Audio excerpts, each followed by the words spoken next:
আপনাকে পূর্ব বর্ধমান থেকে সোজা উত্তরবঙ্গের একেবারে দার্জিলিং এ স্থানান্তরিত করা হলো। এটা কেন করা হলো, কি মনে করছেন এই বিষয়ে আপনার প্রতিক্রিয়া? এখন বর্তমান সরকারের আমলে এটা আমার অষ্টম বদলি, এবং আমি যে র্যাঙ্কে এখন আছি সেই র্যাঙ্কে আমার এটা পঞ্চম বদলি। যেখানে শাসক ঘনিষ্ঠ চিকিৎসক যারা, তারা একই জায়গায়, তাদের পছন্দের জায়গায় 15 বছর 16 বছর ধরে টানা তারা একই জায়গায় থাকেন, তাদের বদলি হয় না।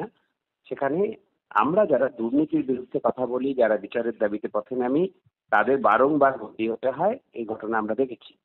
এবং অভয়ের বিচারের আন্দোলন দাবিতে আন্দোলন যারা আমরা সামনের সারিতে ছিলাম, তাদের নানানভাবে হয়রান করবার চেষ্টা অতীতেও হয়েছে। আপনারা দেখেছেন যে লালবাজারে কখনো ডেকে সমন করা হয়েছে মিথ্যে অভিযোগে, কখনো মেডিকেল কাউন্সিলকে দিয়ে সল্টলেক ইলেকট্রনিক কমপ্লেক্স থানায় মিথ্যে অভিযোগ, ভিত্তিহীন অভিযোগ করা হয়েছে। এখন বদলি খাড়া নামিয়ে আনা হলো।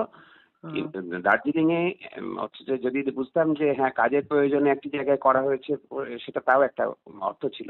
তাও করা হয়নি। তার কারণ হচ্ছে আমি বর্তমানে যে জেলায়, পূর্ব বর্ধমান জেলায়, সেখানে আমি যে স্বাস্থ্য কর্মসূচিগুলির আমার দায়িত্ব, তার পারফরমেন্স হচ্ছে সারা রাজ্যে, হচ্ছে আমাদের জেলার পারফরমেন্স সব থেকে উপরের দিকে।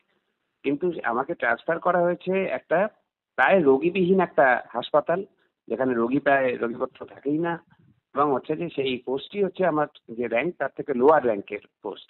ফলে এটা বোঝাই যাচ্ছে যে এটা প্রতিহিংসামূলক আচরণ, এবং সরকার সামগ্রিকভাবে চিকিৎসক সমাজের প্রতি এবং প্রতিবাদী নাগরিক সমাজের প্রতি যে প্রতিহিংসার হচ্ছে যে দৃষ্টান্ত দেখাচ্ছে, এটা তারই একটা অঙ্গ। তবে আমি ব্যক্তিগতভাবে যদি বলেন, তাহলে হচ্ছে যে এই বদলিটাকে শির দ্বারা সোজা রেখে, মাথা উঁচু রেখে, চোখে চোখ রেখে কথা বলার স্বীকৃতি এবং পুরস্কার হিসেবে দেখছি। কোনোভাবেই এই বদলির মারফত আমাদের আন্দোলনকে স্তীমিত করা যাবে না, দমিয়ে রাখা যাবে না। বর্ধমানেই থাকি বা দার্জিলিংয়েই থাকি, যেখানেই দুর্নীতি দেখবো, অনাচার দেখবো, অবিচার দেখবো, সেখানেই তার বিরুদ্ধে সরব হবো। আপনার মূল বক্তব্য হচ্ছে তাহলে আপনারা যেহেতু প্রতিবাদ করছেন এবং আরজি করের বিচারের দাবিতে রাস্তায় নেমেছিলেন এবং আপনারা প্রথম সারিতে ছিলেন একেবারে সিনিয়র ডাক্তার হিসেবে, মূলত এই কারণেই তাহলে আপনাকে এই জায়গায় পাঠানো হচ্ছে। আহ, আমাদের কার্যত আমরা তাই সেরকমই অর্থ করছি এটা। আপনাকে যে বদলি করা হলো তার মানে অবস্থান করবেন বা সরকারের কাছে কোনো আর্জি আমাদের জানাবেন? চিকিৎসকদের যে সংগঠনগুলি আছে, 5টি সংগঠন একত্রে joint platform of doctors West Bengal, তারা আজকে বিকেলেই স্বাস্থ্য ভবনে ডেপুটেশন এবং বিক্ষোভ প্রতিবাদ কর্মসূচি আহ্বান করেছে।